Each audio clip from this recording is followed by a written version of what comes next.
Hey car fans, I'm Mike Berger with another CarSoup.com quick tip. Now I was just underneath this Silverado 1500 doing a little bit of inspection. Chevy lent us this vehicle to do a test on, so look for that video real soon. But anytime you're going to work under a vehicle, especially when you have it jacked up off the ground, you need to take appropriate safety measures to make sure you don't have a catastrophic accident.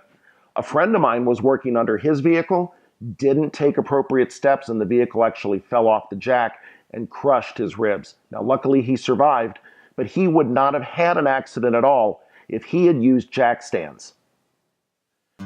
Think of jack stands as your safety net when you're working under your vehicle. These solid steel supports will prevent the vehicle from crushing you in the event that your jack either fails or slips.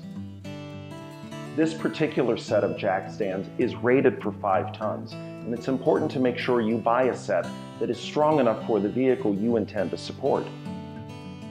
All jack stands are adjustable. Simply lift up on the main support, and it'll lock in place at the height you need. Not every spot on the underside of your vehicle is safe for a jack stand.